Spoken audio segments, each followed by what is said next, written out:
السلام علیکم ورحمۃ اللہ وبرکاتہ۔ بسم اللہ والصلاة والسلام علی رسول اللہ، اما بعد۔ سوال پوچھا گیا ہے کہ اکثر سوشل میڈیا پر یہ پوسٹ نظر آتی ہے کہ کسی کا دل نہیں توڑنا چاہیے، کیونکہ دل میں خدا رہتا ہے اور آپ جتنی مرضی نمازیں اور عبادات کرتے جاؤ وہ اس وقت تک قبول نہیں اگر آپ کسی کا دل توڑ چکے ہوں۔ تو کیا یہ بات قرآن و حدیث کی روشنی میں درست ہے؟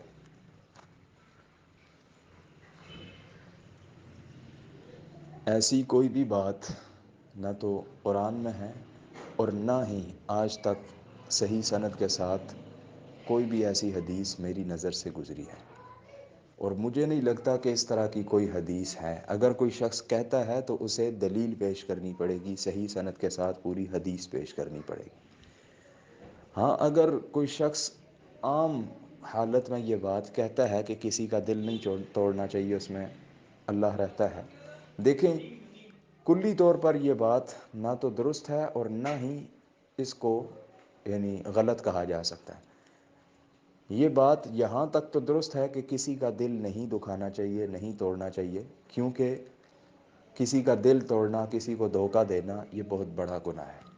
لیکن یہ بات کہنا کہ دل نہیں توڑنا چاہیے کیونکہ اس میں اللہ رہتا ہے، یہ محل نظر ہے، کیونکہ یہ بات ہر ذی شعور آدمی جانتا ہے کہ دل میں اللہ رب العزت نہیں رہتے، بلکہ اللہ رب العزت کی جو ذات ہے وہ عرش پر مستوی ہے۔ ہاں، اللہ رب العزت کی محبت دل کے اندر ضرور ہوتی ہے۔ جو صحیح جملہ ہے وہ یہ ہے کہ دل میں اللہ کی محبت ہوتی ہے، لہٰذا کسی کا دل نہیں توڑنا چاہیے۔ یہ جملہ درست ہے، لیکن یہ جملہ بالکل درست نہیں ہے کہ کسی کا دل نہ توڑو کیونکہ اس میں اللہ رہتا ہے، اس کا رب رہتا ہے۔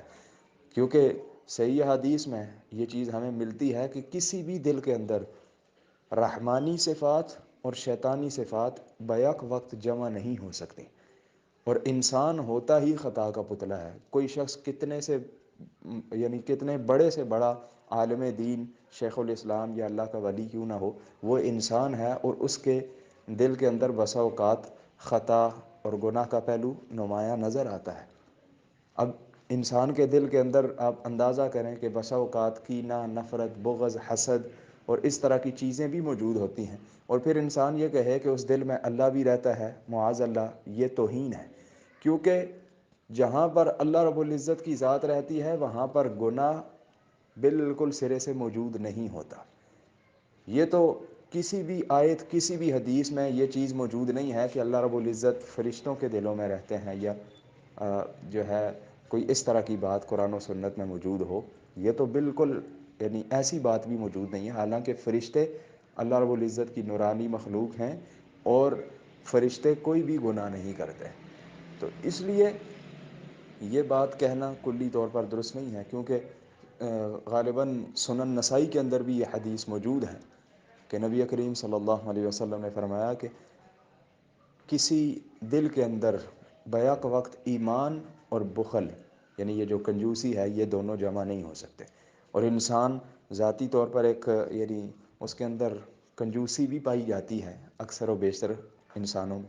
تو پھر یہ کہا جائے کہ انسان کے دل میں اللہ رہتا ہے لہٰذا اس کا دل نہیں دکھانا چاہیے، تو پھر آپ خود اندازہ لگائیں کہ اس دل کے اندر کیا بخیلی نہیں موجود ہوتی، نفرت، بغض، حسد، کینہ موجود نہیں ہوتا؟ اور پھر یہ کہا جائے کہ اسی دل کے اندر جس میں یہ نفرتیں، کدورتیں انسان پالتا ہے، اسی میں اس کا رب بھی رہتا ہے، تو یہ توہین ہے، یہ محبت نہیں ہے۔ لہٰذا یہ عوام الناس میں جو جملہ مشہور ہوا ہے، اس پر لوگوں کو غور و فکر کرنا چاہیے، اور کوئی بھی ایسا جملہ کہ جس کا تعلق اللہ اور اس کے رسول صلی اللہ علیہ وسلم کی ذات کے ساتھ ہو یا شاعر اسلام کے ساتھ ہو، تو انسان کو انتہائی سوچ سمجھ کر اور اس کے اوپر غور و فکر کر کے وہ جملہ بولنا چاہیے۔ یہ نہیں ہے کہ جو جملہ عوام الناس میں مشہور ہو انسان فوراً اس کو پھیلانا شروع کر دے، یا وہ جملہ بغیر سوچے سمجھے آگے بیان کرنا شروع کر دے۔ لہٰذا اللہ رب العزت کی محبت دل کے اندر ہوتی ہے، چاہے کوئی انسان نیک ہے، گناہ گار ہے۔ یہ کہنا بالکل درست ہے کہ کسی کا دل نہیں توڑنا چاہیے، کیونکہ شریعت اس کی اجازت نہیں دیتی، کیونکہ ہر دل میں اللہ رب العزت کی محبت موجود ہوتی ہے۔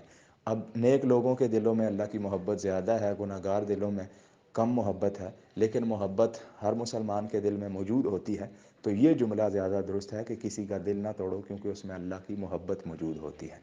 تو اس لیے اللہ رب العزت سے یہی دعا کرنی چاہیے کہ اللہ تعالی ہمیں اپنے دین کے مطابق زندگی بسر کرنے کی توفیق عطا فرمائے، اور اپنی زبان سے ایسی ہی باتیں کرنے کی توفیق عطا فرمائے کہ جو میرے رب کو پسند ہوں۔ ھذا ما عندی واللہ اعلم بالصواب، والسلام علیکم ورحمۃ اللہ وبرکاتہ۔ إلهي فاعف عني